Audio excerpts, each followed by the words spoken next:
Hare Krishna dear students, open the page number 32 of your Essential English book.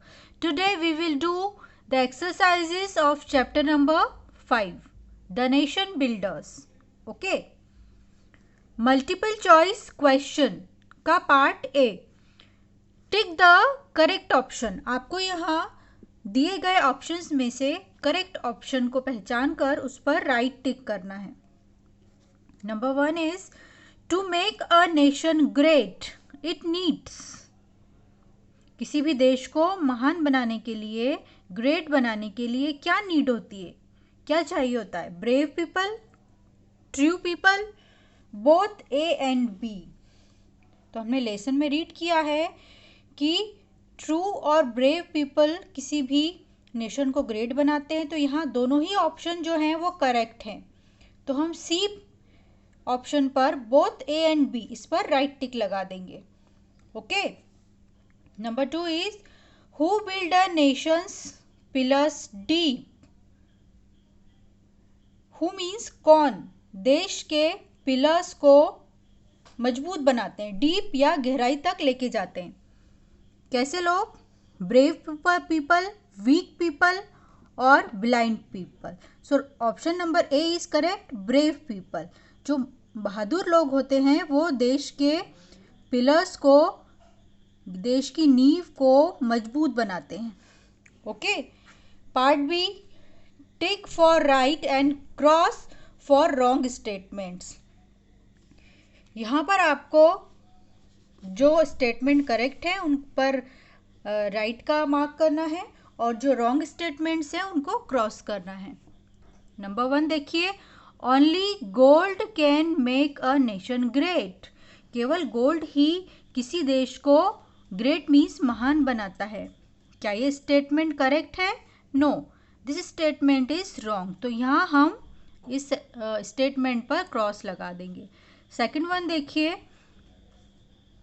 Only brave man can make a nation great. केवल बहादुर व्यक्ति ही देश को महान बनाते हैं. Is this statement is correct? No. केवल बहादुर ही नहीं, बहादुर, सच्चे, ईमानदार, साहसी ऐसे व्यक्ति देश को महान बनाते हैं. तो इस स्टेटमेंट पर आप क्रॉस का साइन पुट करेंगे.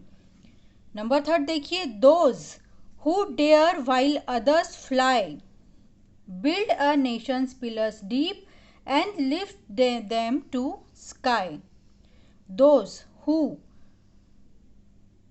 जो साहसिक होते हैं जबकि अदर मीन्स दूसरे जो हैं वो भाग जाते हैं, ऐसे लोग किसी भी राष्ट्र के या किसी भी देश के पिलर्स को मजबूती से खड़ा रखते हैं और देश के नाम को ऊंचाइयों तक लेकर जाते हैं. ये स्टेटमेंट करेक्ट है, इस पर इसलिए आप इस पर राइट का मार्क लगाएंगे. नंबर 4 देखिए, the poem was composed bye Milton. यह जो पोयम है ये कंपोज करी है मिल्टन ने. इट्स रॉन्ग, क्योंकि ये जो पोयम है ये R.W. इमर्सन, एक फेमस इंग्लिश पोइट के द्वारा लिखी गई है. तो इस पर भी आप क्रॉस लगा देंगे. आइए इस चैप्टर के क्वेश्चन आंसर्स देखते हैं. Part C, answer these questions. आपको नीचे दिए गए क्वेश्चंस के आंसर्स राइट करने हैं. Number 1, question number 1, who makes a nation great and strong. Who means कौन किसी भी देश को महान और शक्तिशाली बनाते हैं. The answer will be true, brave and honest people makes the nation great and strong. कैसे लोग देश को महान बनाते हैं? सच्चे, बहादुर और ईमानदार लोग किसी भी देश को महान और शक्तिशाली बनाते हैं.